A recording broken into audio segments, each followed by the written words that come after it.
G'day, Spuddies. I've had heaps of requests to do more Super Spuddies interviews with people that have worked with me and or done Spud Fit challenges. So it's time to start doing that again. I haven't done one for a long time, but I won't bore you with the details. Just click the links below if you're interested in joining up. And here's Deborah.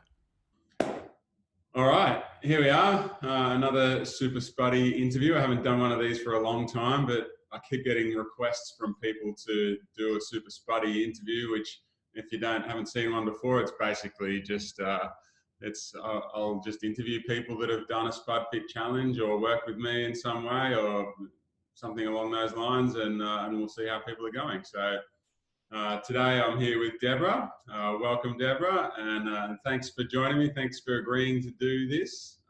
It's a daunting thing for lots of people. So most people who I ask actually say no, which is understandable. But because people have their self-esteem issues and things like that, and people don't want the pressure. But I appreciate you saying yes. So thank you. How are you today? Well, you're welcome. All right. So could you tell us a little bit about how life was for you before you decided to do this Spud Fit challenge? So you've just done a month, right? Yes, this is day 31, so I'm finishing up my 1 month challenge just today. Okay, fantastic. And what brought you to the point where you decided that you wanted to do a potato-only month Spud Fit challenge? Well, I found you through the No Meat Athlete website, and I was poking around in some of the things that I had gotten, some downloads and some things that I'd gotten from No Meat Athlete, and I thought, Spud Fit, I wonder what this is. And I clicked on it and started looking, and I thought, maybe it seems just crazy enough that it could work. And it seemed fairly tailor-made for me. I'm a fairly picky eater, and I don't like spicy anything. Potatoes, anybody can eat potatoes. I mean, how hard can it be? Yeah, well, that's a common theme. I think most people come into this thinking, yeah, I love potatoes. That'd be great. I love potatoes. I could eat only potatoes, and yeah, that'd be easy. And most people find out it's not so easy. Potatoes are great, but people get sick of them quite quickly. So did that happen for you? I'm still not sick of them. So I would like a little variety. I mean, they're fairly bland with just salt on them. They are not intolerable by any means. What I've learned is that food is now just more fuel. I eat it and go on with the rest of my life. Yeah, great. Yeah, that's the way it should be. For a lot of people, we use food as a method of getting comfort and enjoyment and emotional support.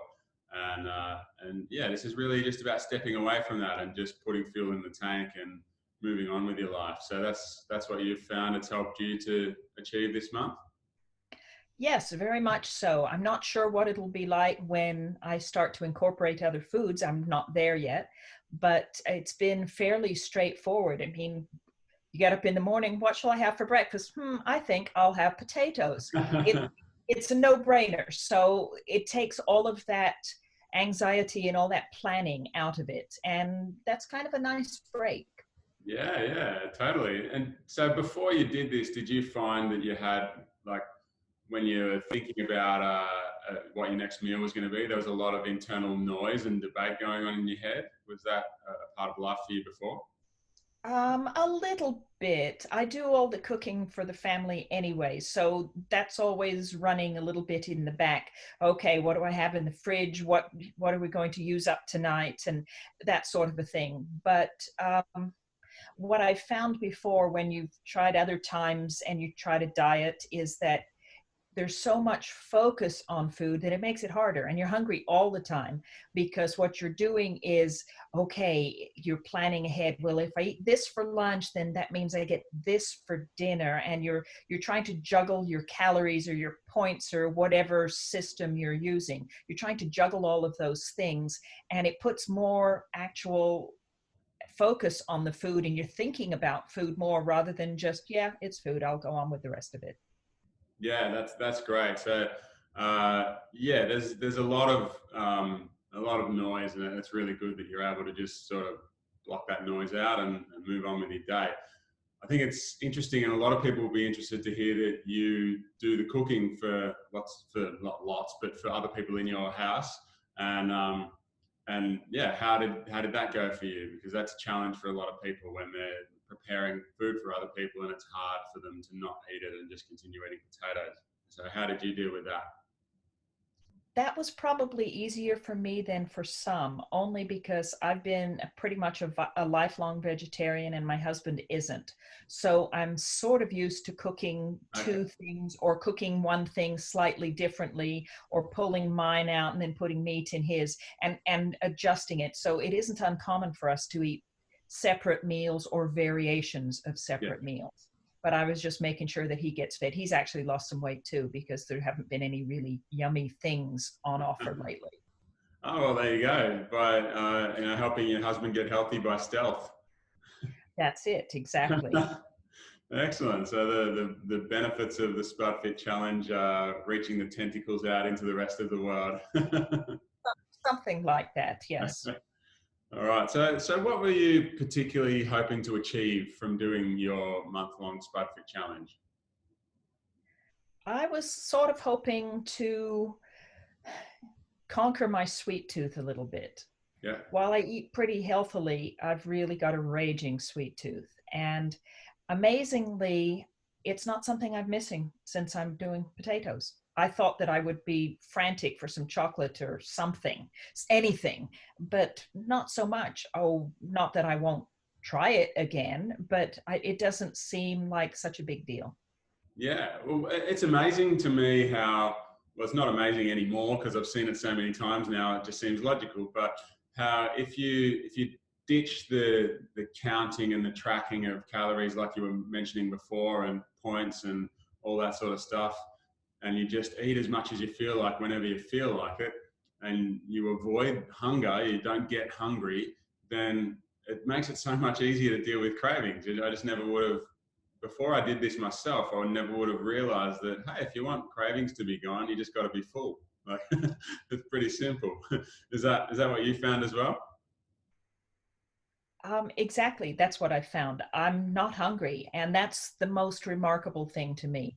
Any other times I've tried to lose any weight, you're so focused on the food and you're thinking, what can I have? I'm really starving, but I'm full all the time.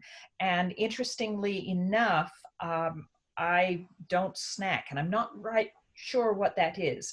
I think it might have something to do with the fact that potatoes are not something that lend themselves to, I'm just wandering through the kitchen, I'll grab a cookie. Yes, that's one thing, but it's not as easy to sit down with a plate and a fork and eat your potatoes. So it's a really non-snack food. So the snacking, I'm just not eating between meals. A couple of times I've been a little bit hungry and then I'll actually put some potatoes on a plate and eat them, but it's been 3 meals a day for the last month. Yeah, that's cool. And so many people find that. I found that myself as well. In the beginning, I was snacking because it was like something that was just part of my life. But over time, I found myself, same as you, I evolved to have 3 or sometimes 4 meals a day. And yeah, there was just no reason to snack in between meals because number one, I was making sure that I ate enough. Like I wasn't restricting, like I better have a smaller lunch because I'm trying to lose weight. And then you have a smaller lunch and it means you get hungry before dinner. I was just eating as much as I wanted, but also exactly what you said. It's like, I don't really feel like I want to sit down and eat something in between meals. And yeah, it was easy to just pass over the snacks. So yeah, it's amazing how similar this experience ends up for most people.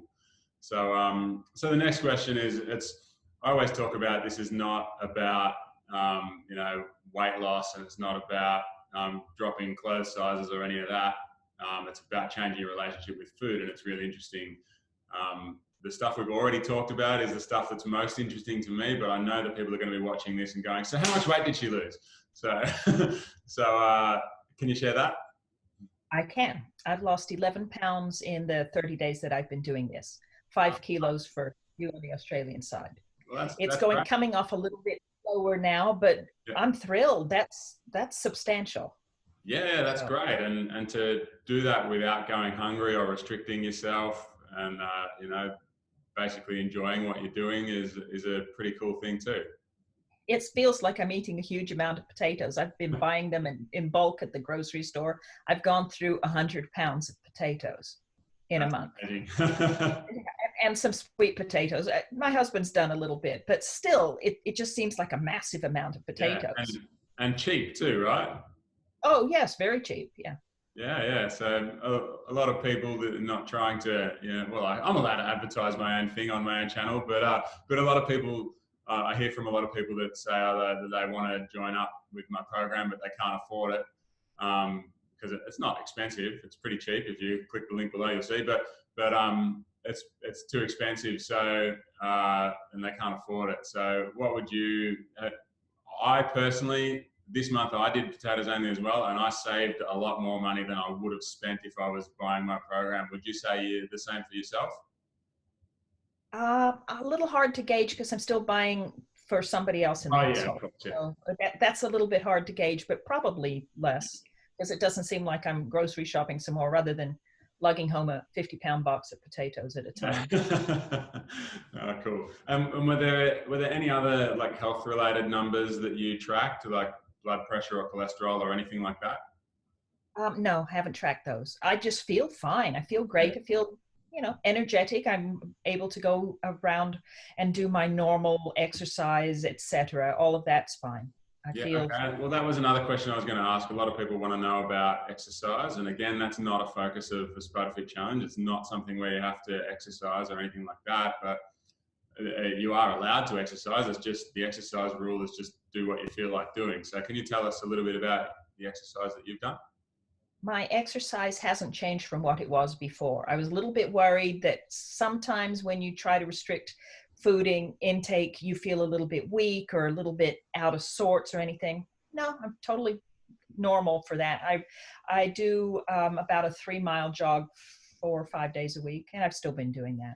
So that hasn't changed. I'm not getting really much faster, but it's as painless as it could be. Great. Well, yeah, all positives then. Well, so far all positives. Can you think of any negatives of the month? The social aspects are a little difficult to manage when you're on a fairly weird diet. So that has been a little bit difficult. We've had 3 things that we were to go to this month, and I negotiated each of them in a different way, but I managed. So, as long as you can manage, I think that's all right, but you have to plan ahead. Yeah, yeah, that was really the only thing I could think of myself as well for that year. Was the only thing that was a little bit difficult was, yeah, exactly, managing those social situations. And for me, it made it much easier if I turned up to events already full. Is that something you did, or? Well, one of those events I just completely didn't go. I was not willing to tackle it early on in the stages of doing this. I thought, no, I'm not going to do that. And then we had another one, an event that concluded at a lunch, and I had potatoes in the car, and just we were so busy with the event that I didn't get a chance to eat them. So we went into the lunch and I was kind of hungry. So I went to the bar and got a glass of wine, and I was ready with the smart remark about, oh, I'm just going to drink my lunch today. And, and you know what? Nobody noticed. Yeah. Nobody even noticed. It didn't matter to anybody. We just visited and everything. And I ate the potatoes in the car on the way home because by 2 o'clock I was famished. So yes, but I coped again. So it's doable. And then the other one, I didn't really see a way around it that wasn't socially awkward. So I gave myself permission to eat the brunch, and I ate the brunch, and I calculated it when I got home. I mean, I went right back to eating Spuds when I got home, and I figure 1 meal out of a whole month, that's about a 99% compliance. I can live with that. Yeah, fair enough. Fair enough. Well, yeah, I think you should be really proud of yourself, and it's been a great month. Are you planning as of now to introduce other foods, or are you going for a little bit longer? What's your plan now? No, I think I'm ready for some other foods. I'm ready for a little bit of variety. I think, though, what I'll probably move into is a a healthy breakfast. I used to do smoothies or oatmeal. So that I don't see anything real wrong with that. Maybe keep to doing sweet potatoes for lunch and then just do a moderate dinner. Dinners, I think, are the hardest ones, especially if you go out and you're in the social situations. Yeah, sounds like a really healthy plan going forward. And yeah, I think you should be proud of what you've done. And are you feeling confident about what's going to happen from now on? Yes, because this is kind of a fallback thing. I wasn't sure if I could even do it for a month, but it was strikingly easy. This is just the easiest thing I've done in a really long time, and I'm very, very surprised by that. But I think what brought me to this is at some point you just realize that whatever's going on in your life, all the cheesecake in the world isn't going to make it go away. So you have to kind of do another plan. This was my other plan. I got shivers down my spine just listening to that last line, and I think that's a perfect place to end it. So, All right. yeah, all the cheesecake in the world is not going to change anything for you. I love it. Well, So, it just makes you, it'll just be the same, except you'll be fat. that's very, very well said. Thank you. That's a beautiful spot to finish. Congratulations on doing a great job for the month, and yeah, spud up. Enjoy yourself. But up. Thank you. There you have it. How great's Deborah? Go Deborah. Woohoo! I hope you enjoyed that. I hope you learned something from it. I hope you were inspired and motivated by it. And I hope it's going to contribute to a better life for you. If you want some of what Deborah's got or had, then please click the links below and get in contact. And let's get to it. Spud up, everyone. Stay tuned for more Super Spuddies interviews.